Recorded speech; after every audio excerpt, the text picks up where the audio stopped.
2022 December 19 സമയം ഉച്ചകഴിഞ്ഞ് 3 മണി.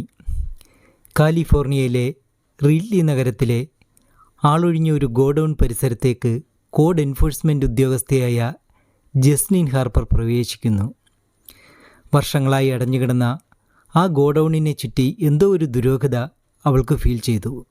കാടുപിടിച്ച godown പരിസരം ചുറ്റി നിരീക്ഷിച്ച ഹാർപ്പറിൻ്റെ ദൃഷ്ടികൾ ഗോഡൗൺ ഭിത്തിയുടെ ചെറിയ ദ്വാരത്തിലൂടെ പുറത്തേക്കിട്ടിരുന്ന ഒരു പച്ച ഹോസിലുടക്കി.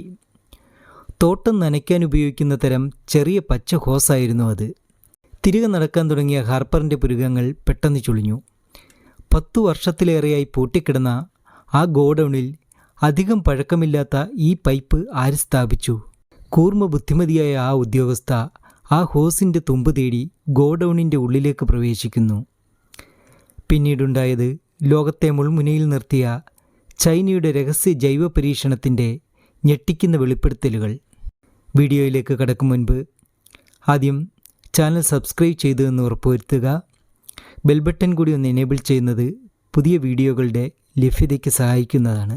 പൊടിപിടിച്ച ഫർണിച്ചറുകളും പ്രവർത്തനരഹിതമായ യന്ത്രസാമഗ്രികളും പ്രതീക്ഷിച്ച് ഗോഡൗണിൻ്റെ ഉള്ളിൽ പ്രവേശിച്ച ഹാർപ്പറിന് കാണാൻ കഴിഞ്ഞത് നിരവധി ലബോറട്ടറി ഉപകരണങ്ങളും നിർമ്മാണ സാമഗ്രികളും മെഡിക്കൽ ഗ്രേഡ് ഫ്രീസറുകളും ശരീര അവശിഷ്ടങ്ങളും ചെറിയ കൂടുകളിൽ നിരവധി വെളുത്ത എലികളെയുമൊക്കെയായിരുന്നു. കൂടുതൽ പരിശോധനകൾക്ക് മുതിരും മുൻപ് ലാബ് കോട്ട് ധരിച്ച് 3 പേർ ഹാർപ്പറിനരികിലെത്തി.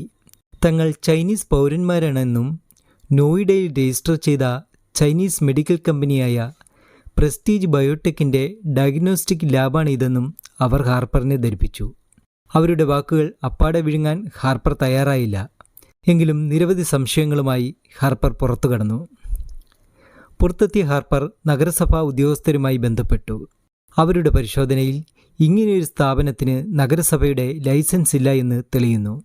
ഫ്രെസ്നോ കൗണ്ടി പബ്ലിക് ഹെൽത്ത് ഡിപ്പാർട്ട്മെൻറ്റിൻ്റെ തുടരന്വേഷണത്തിൽ പുറത്തുവന്നത് അവിശ്വസനീയമായ വിവരങ്ങളായിരുന്നു.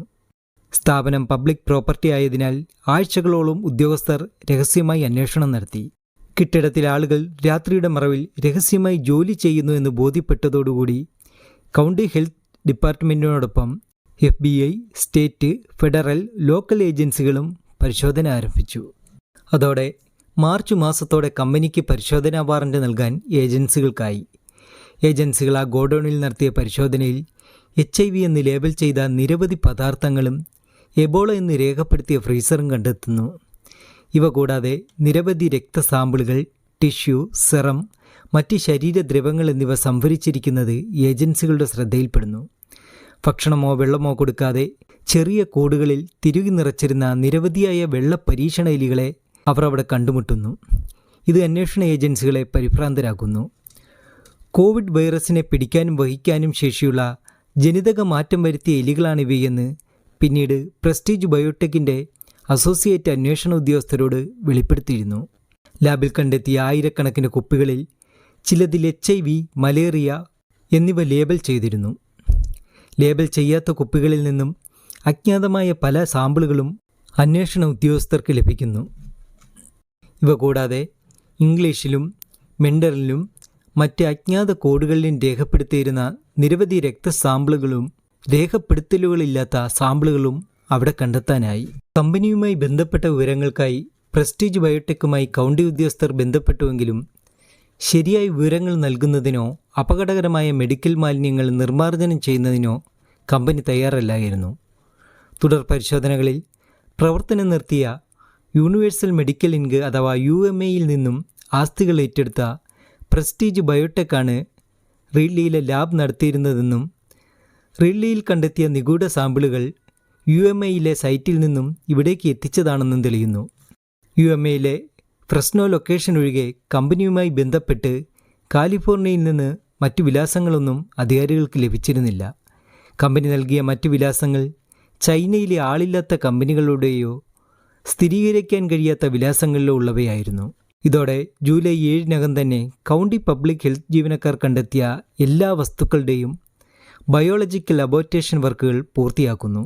ഇതിനിടയിൽ സെൻറ്റർ കാലിഫോർണിയ ലാബിൻ്റെ ഉടമ 64-കാരനായ ജിയാബി ഷു ആണെന്ന് തെളിയുന്നു.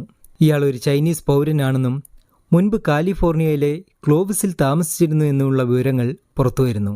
2020 ഡിസംബറിനും 2023 മാർച്ചിനുമിടയിൽ ഷൂവും കൂട്ടുകാരും ലക്ഷക്കണക്കിന് COVID-19 ടെസ്റ്റുകൾ ഇറക്കിയിട്ടുണ്ടെന്നും നിർമ്മിച്ചിട്ടുണ്ടെന്നുമുള്ള വിവരങ്ങൾ പിന്നീട് പുറത്തറിയുന്നു. ഇതിനിടയിൽ ക്രോമസോമുകൾ വേർതിരിച്ചെടുക്കുന്ന സാങ്കേതികവിദ്യ ദുരുപയോഗം ചെയ്തതിന് ഷൂവിൻ്റെ പേരിൽ കേസുണ്ട് എന്നുള്ള കാര്യം അന്വേഷണ ഉദ്യോഗസ്ഥർ കണ്ടെത്തുന്നു. ഈ വിവരം അന്വേഷണ ഉദ്യോഗസ്ഥരെ വീണ്ടും ഭീതിയിലാക്കുന്നു. അധികം താമസിക്കാതെ centres four disease control and prevention ശേഖരിച്ച ജൈവ സാമ്പിളുകളുടെ പരിശോധനാ റിപ്പോർട്ട് പുറത്തുവന്നു. പിടിച്ചെടുത്ത എലികൾക്ക് COVID-19 രോഗവാഹികളാകാൻ കഴിയില്ല എന്നും ലാബിൽ നിന്നും പിടിച്ചെടുത്ത ജൈവ പദാർത്ഥങ്ങളിൽ എബോള ഒഴികെ മറ്റൊന്നിനും ഒരു ബയോ വെപ്പണായി ഉപയോഗിക്കാൻ കഴിയില്ല എന്നുമുള്ള റിപ്പോർട്ട് ആശ്വാസത്തോടെയാണ് അമേരിക്ക ശ്രവിച്ചത്. ഈ റിപ്പോർട്ടുകളുടെയും മറ്റു വിവരങ്ങളുടെയും അടിസ്ഥാനത്തിൽ federal food drug cosmetic act FDCA അനുസരിച്ച് മിസ്ബ്രാൻഡഡ് മെഡിക്കൽ ഉപകരണങ്ങൾ നിർമ്മിക്കുകയും വിതരണം ചെയ്യുകയും FBIക്ക് തെറ്റായ വിവരങ്ങൾ നൽകുകയും ചെയ്തുവെന്ന സംശയത്തിൻ്റെ പേരിൽ പ്രസ്റ്റീജ് ബയോടെക് ഉടമ ജിയാബി ഷൂ അറസ്റ്റിലാവുന്നു. എന്നാൽ അമേരിക്കയുടെ ആശ്വാസം അധികം നീണ്ടുനിന്നില്ല. CDCയുടെ റിപ്പോർട്ട് പുറത്തു വന്നതോടെ സെലക്ട് കമ്മിറ്റിയുടെ ഉദ്യോഗസ്ഥർ അതീവ ഗുരുതരവും ഭീതിദായകവുമായ ചില വെളിപ്പെടുത്തലുകൾ കൂടി നടത്തി. തങ്ങൾക്ക് റിപ്പോർട്ടിൽ സംശയമുണ്ടെന്ന് തെളിയിക്കുന്ന തരത്തിലായിരുന്നു ഉദ്യോഗസ്ഥരുടെ വെളിപ്പെടുത്തലുകൾ. ഹൗസ് സെലക്ട് കമ്മിറ്റി ഉദ്യോഗസ്ഥരുടെ വെളിപ്പെടുത്തലുകൾ അനുസരിച്ച് ഏതെങ്കിലും സാമ്പിൾ പരിശോധിക്കുന്നതിനോ ഫോൺ അറ്റൻഡ് ചെയ്യുന്നതിൽ പോലും CDC ഏജന്റുമാർ ആദ്യം തയ്യാറല്ലായിരുന്നു. ആയിരക്കണക്കിന് കുപ്പികളിൽ വ്യക്തമല്ലാത്ത ലേബലിങ്ങും തിരിച്ചറിയൽ രേഖകളുമില്ലായിരുന്നു. ഇവയിൽ പലതിനു ചുറ്റും ബയോ ഹസാർഡ് അടയാളങ്ങൾ പോലും ഉണ്ടായിരുന്നു. റിപ്പോർട്ടിൽ പ്രതിപാദിച്ച ലേബൽ ചെയ്ത കുപ്പികളിൽ റിസ്ക് 2, റിസ്ക് 3 രോഗകാരികൾ ഉൾപ്പെട്ടിരുന്നുവെന്നും ലേബൽ ചെയ്യാത്ത കുപ്പികളിൽ കൂടുതൽ അപകടകാരികളും അജ്ഞാതരുമായ രോഗാണുക്കൾ ഉൾപ്പെട്ടിരിക്കാമെന്നും കൗണ്ടി ഉദ്യോഗസ്ഥർ വെളിപ്പെടുത്തി. അപകടകാരികളായ രോഗാണുക്കളെ പരിശോധനാ വിധേയരാക്കുവാൻ CDC മടിക്കുന്നുവെന്ന് സെലക്ട് കമ്മിറ്റി ആരോപിച്ചു. വായിക്കാൻ കഴിയാത്ത കുപ്പികളിലുള്ളതൊന്നും തങ്ങൾ നിരീക്ഷിക്കുകയില്ല എന്നും ആ കുപ്പികളിൽ എന്തായിരുന്നു എന്ന് തങ്ങൾ പറയുകയില്ല എന്നും അവർ പറഞ്ഞു എന്ന ഗുരുതരമായ ആരോപണമാണ് സെലക്ട് കമ്മിറ്റി പുറത്തുവിട്ടത്. പരീക്ഷിക്കാത്ത വസ്തുക്കളിൽ ഭൂരിഭാഗവും CDC നശിപ്പിച്ചു കളഞ്ഞു എന്ന ഗുരുതരമായ ആരോപണം പോലും കൗണ്ടി ഉദ്യോഗസ്ഥർ ഉയർത്തി. ഏകപക്ഷീയമായി അന്വേഷിക്കാനുള്ള അധികാരം തങ്ങൾക്കില്ല എന്നാണ് CDC ഉദ്യോഗസ്ഥർ അവരെ അറിയിച്ചിരുന്നത്. എന്നാൽ കോടതി സർവ്വ അധികാരങ്ങളും നൽകിയിട്ടും CDC ഉദ്യോഗസ്ഥർ കുറ്റകരമായ അനാവസ്ഥയാണ് കാട്ടിയതെന്ന് കമ്മിറ്റി ആരോപിച്ചു. നിസാര വകുപ്പുകൾ ചുമത്തിയ ഷൂവിൻ്റെ കുറ്റം തെളിഞ്ഞാൽ പരമാവധി 3 വർഷം വരെയാണ് തടവ്. ഇതിനിടയിൽ മറ്റൊരു സംഭവമുണ്ടായി. തൻ്റെ ലാബിൽ ജൈവ വസ്തുക്കൾ സംഭരിച്ചിരുന്ന ഫ്രീസറും റെഫ്രിജറേറ്ററുകളും ഉദ്യോഗസ്ഥർ അനധികൃതമായി പിടിച്ചെടുത്തുവെന്ന് ആരോപിച്ച് $50 മില്യൺ നഷ്ടപരിഹാരം ആവശ്യപ്പെട്ട് ഷൂ കേസിനൊരുങ്ങി. എന്നാൽ വിധിയുടെ വിളയാട്ടം പോലെ ക്രോമോസോമുകൾ വേർതിരിച്ചെടുക്കുന്ന സാങ്കേതികവിദ്യ ദുരുപയോഗം ചെയ്തതിന് ഷൂ $300 മില്യൺ പിഴ ഈടാക്കാൻ കോടതിയിൽ നിന്ന് വിധിയുണ്ടായി. കൗണ്ടി ഉദ്യോഗസ്ഥരും CDC ഉദ്യോഗസ്ഥരും തമ്മിലുള്ള പരസ്യപ്പോര് ജനങ്ങൾക്ക് വളരെയേറെ ഭീതിയാണ് സമ്മാനിച്ചത്. CDC നശിപ്പിച്ച ലേബലില്ലാത്ത കുപ്പികളിൽ എന്തായിരുന്നു? സ്ഥിരീകരിക്കാത്ത ജൈവ അവശിഷ്ടങ്ങൾ എന്തിൻ്റേതായിരുന്നു? രാജ്യസുരക്ഷയെ ബാധിക്കുന്ന ലോകാരോഗ്യത്തെ തന്നെ തകിടം മറിച്ചേക്കാവുന്ന അന്വേഷണ കണ്ടെത്തലുകൾ പുറത്തു വരരുത് എന്ന് ആഗ്രഹിച്ചതാരായിരുന്നു? ചൈനയുടെ ബയോലാബ് പരീക്ഷണങ്ങളിൽ അമേരിക്കയുടെ മൗനത്തിന് പിന്നിലെന്ത്?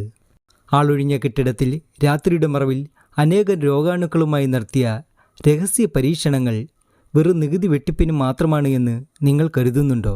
അഭിപ്രായങ്ങൾ കമൻ്റായി രേഖപ്പെടുത്താം. വീഡിയോ ഇഷ്ടമെങ്കിൽ ലൈക്കും ഷെയറും നൽകാൻ മറക്കരുതേ. പുതിയ വീഡിയോയുമായി വീണ്ടും കാണാം.